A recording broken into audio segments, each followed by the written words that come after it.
Penggunaan alat berat untuk proses evakuasi disebutkan Menko PMK Pratikno dilakukan setelah mendapatkan persetujuan dari seluruh keluarga korban santri. Kesepakatan ini dicapai setelah tim SAR gabungan menjelaskan kepada keluarga korban santri perihal perkembangan pencarian setiap harinya.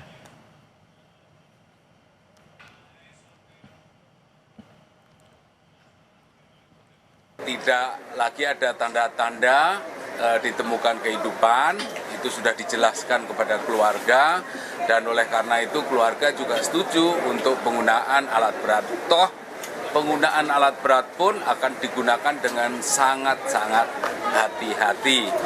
Jadi mohon doanya ya, semoga para korban masih ditemukan selamat.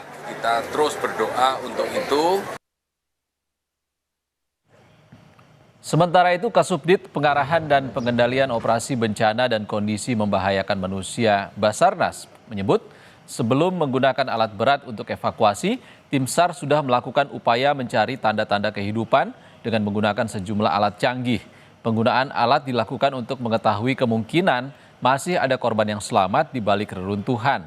Namun hasilnya hingga saat ini nihil. Kami menvalidasi kembali, berharap ada perubahan. Jam 7.00 tadi, kami juga lakukan kembali scanning. Namun hasilnya nihil. Kami sudah laporkan hasil scanning ini ke Kepala Basarnas, dan dari Kepala Basarnas sudah disounding dengan Kabadan. Kemudian dilakukanlah rapat konsolidasi tingkat pimpinan untuk mengambil langkah-langkah selanjutnya, dan berikutnya sudah disampaikan oleh Kepala Badan. Kurang lebih demikian yang kami sampaikan justifikasi kenapa dari rescue phase kemudian pindah ke crane phase. Bolehlah kita bisa sampaikan crane phase, fase craning. Jadi kita menggunakan crane, tidak menggunakan dozer. Satu-satu seperti tadi disampaikan oleh Kabadan, diangkat dulu puing-puing yang tidak terkoneksi. Setelah yang terkoneksi selesai, diambil blok-blok tapi yang kurang dari 5 ton. Kalau dia lebih dari 5 ton, maka akan dilakukan proses cutting.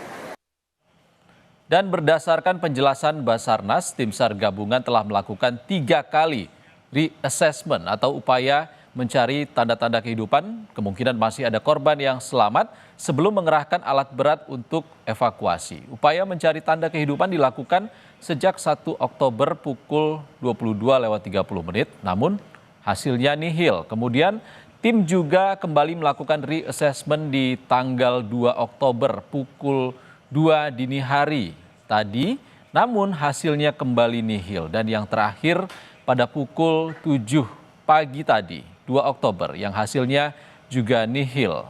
Dan tim SAR gabungan melakukan upaya mencari tanda-tanda kehidupan mulai dari pendekatan manual dengan memanggil korban yang diduga masih ada tanda kehidupan hingga menggunakan sejumlah alat mulai dari search cam ataupun kamera pencari, dan ini digunakan untuk mencari korban yang diduga masih hidup di dalam reruntuhan.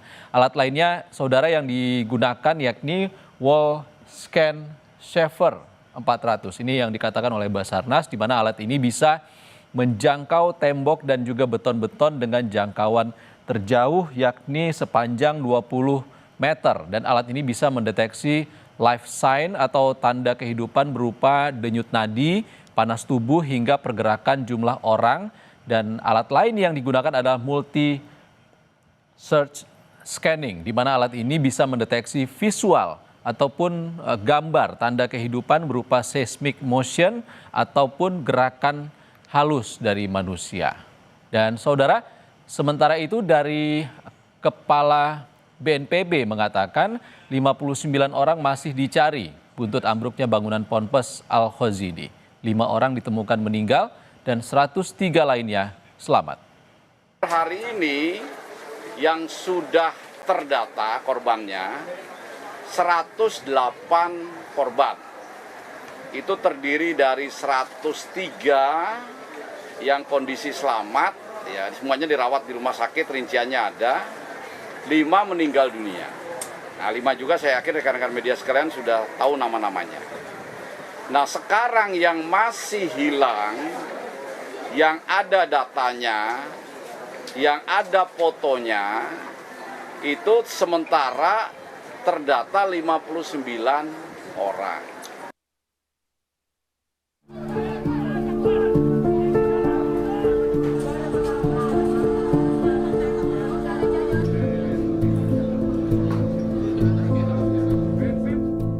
Doa dan harap jadi satu tarikan nafas di sekitar reruntuhan Pondok Pesantren Al-Khozini Sidoarjo.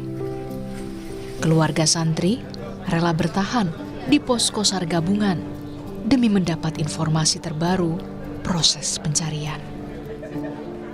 Listiani jadi satu dari sekian banyak keluarga wali santri yang masih bertahan di posko SAR. Menanti kabar sang keponakan Raffi Catur Okta Mulia Pamungkas yang belum juga ditemukan. Banyak yang belum ketemu, Pak. Banyak. Kalau ibu sendiri menunggu siapa? Raffi, Itu siapanya ibu? ponakan saya. Sudah berapa lama di Ponpes? Saya. Keponakannya. Oh, baru 2 bulan. Kalau ibu sendiri sudah menunggu berapa lama di sini? Dari kemarin, tapi kan pulang terus ke sini lagi. Pencarian terus berlanjut, tapi tim harus bersiap menghadapi kemungkinan terburuk. Sampel DNA dari keluarga santri mulai dikumpulkan. Nantinya, sampel DNA ini akan dicocokkan dengan korban yang hingga kini belum dievakuasi dan belum teridentifikasi dari runtuhan bangunan pondok pesantren. Final memberitahukan kepada keluarga bahwa alat berat akan diturunkan, kemungkinannya seperti apa nanti masih ada dalam proses pertemuan atau rapat dengan tim Basarnas. Keluarga akan diminta DNA ya Mas, jadi tes DNA, jadi dari pihak keluarga kandung ataupun orang tua kayak gitu. Dari data sementara BNPB, 59 orang masih dicari buntut ambruknya bangunan Ponpes Al-Khozini. Sementara 5 orang ditemukan meninggal dunia dan 103 lainnya selamat. Tim Liputan, Kompas TV. Saudara, lantas bagaimana teknik evakuasi menggunakan alat berat agar tidak membahayakan korban dan juga tim SAR? Usai jeda kami akan berdialog langsung dengan pakar Teknik Sipil Institut 10 November,